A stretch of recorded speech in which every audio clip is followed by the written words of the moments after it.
Mesdames, Mesdemoiselles, Messieurs, Daniel Pilon, BAA, chroniqueur financier.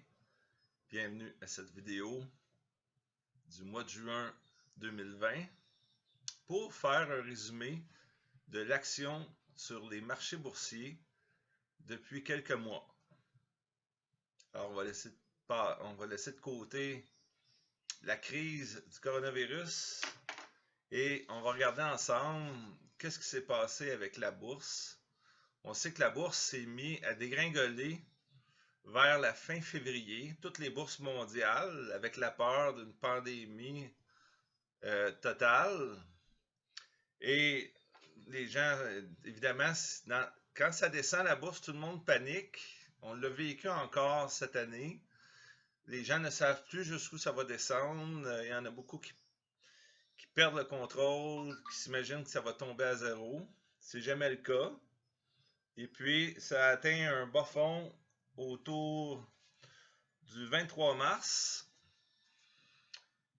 Et puis, depuis ce temps-là, c'est reparti en fou. C'est qu'on va analyser un peu ce qui s'est passé. On va commencer avec l'indice TSX Composite, dont les plus grandes entreprises canadiennes font partie. Alors, on voit le graphique à l'écran à l'instant même. Le 19 février, le TSX avait atteint un plafond. Regardez en haut, là, 17 944 points. C'est un genre de somme cumulative des valeurs des actions qui font partie du TSX, des 300 plus grandes canadiennes, si je ne m'abuse. Et ça faisait des années, évidemment, que ça montait. Là. Il y avait quelques soubresauts en chemin, mais une forte croissance depuis 2009. Et puis, le TSX a piqué du nez assez rapidement pour atteindre un bas fond de 11 228 points. Donc, il y en a beaucoup c'était le stress total. On parle d'une descente de presque, mon Dieu, 670 points. Donc, en pourcentage, on est presque à 40% de descente, pas très loin du 40%. Et depuis le 23 mars, ça s'est mis à monter de façon magique. C'est encore pire aux États-Unis. Et ça monte sans arrêt.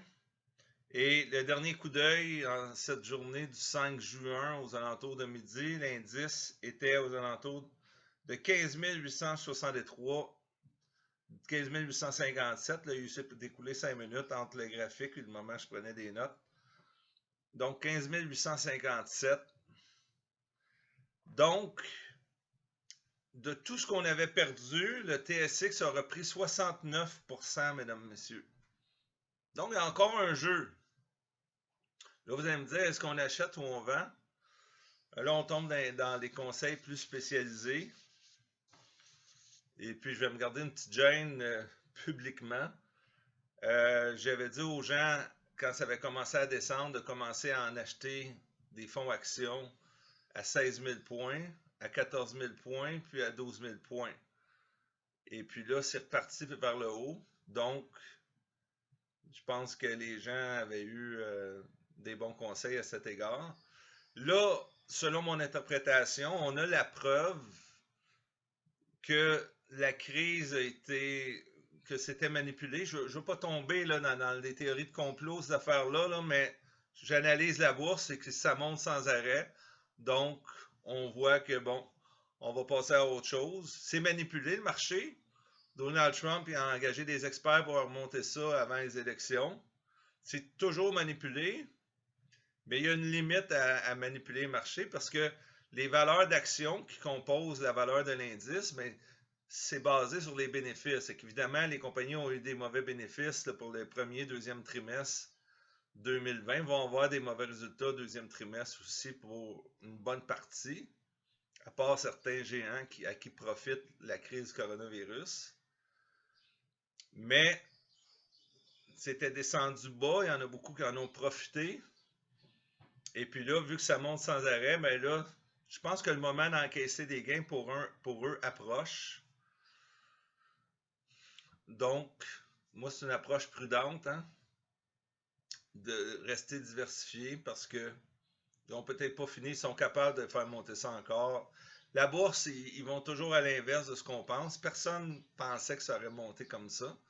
Mais là, on a la preuve que c'était assez calculé, cette affaire-là. C'est de la grande manipulation mondiale et je le pense vraiment. Les marchés boursiers, ça fait longtemps que c'est fortement manipulé. Et aux États-Unis, c'est encore pire. Alors, on va aller regarder à l'instant le graphique du du Standard & Poor's 500. Alors, lui aussi, le sommet était à peu près à la même place au 19 février. Les 500 plus grosses entreprises américaines, là, on parle d'un actif, une valeur nette d'au moins 5 milliards. Non, les 500 plus grosses. Je ne veux pas me mélanger avec le Nasdaq. Mais le SP500, là, en fait d'indice mondial, c'est à peu près le top. On avait atteint 3386 points, un sommet jamais vu, au 19 février 2020. C'est descendu à 2237 points le 23 mars, le bas fond à peu près pour tous les pays du monde. Et depuis ce temps-là, ça monte sans arrêt. C'est tellement fou aux États-Unis que l'indice, au moment de regarder, en ce 5 juin, avait atteint 3202 points. Donc, vous avez juste à suivre le graphique. Vous voyez, on voit 3202,56 à l'extrême droite en haut. On a presque atteint le niveau d'avant la crise. Donc, les gars se sont mis au travail. Trump a engagé Larry Fink de BlackRock pour faire remonter le marché. Aux États, il y a eu beaucoup d'émissions de monnaie, la Réserve fédérale, etc. Il y a eu des injections de milliers de milliards dans l'économie.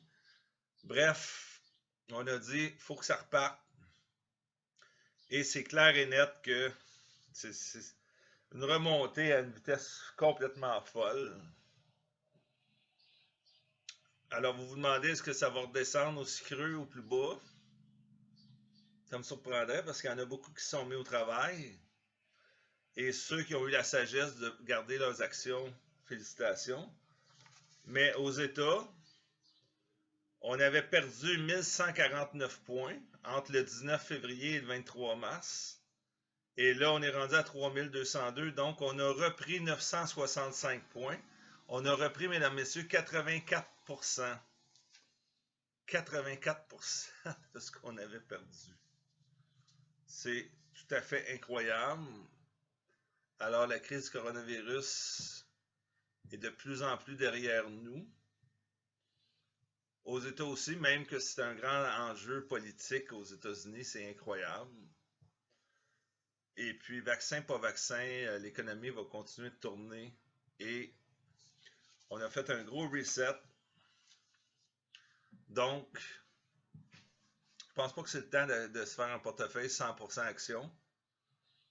Mais pour les recommandations un petit peu plus aiguës, je vous invite à venir voir sur mon site web ou à vous abonner, membre autonome, platine, privilège, où je vois un petit peu plus loin dans l'analyse et les recommandations.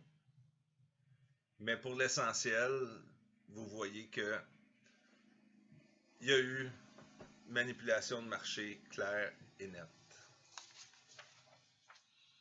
Alors, en espérant que cette vidéo vous a plu, je vous invite à partager pour vos proches, parents, amis, quiconque dans votre entourage devrait prendre soin de son portefeuille d'investissement. Daniel Pilon, BAA, chroniqueur financier, toujours indépendant.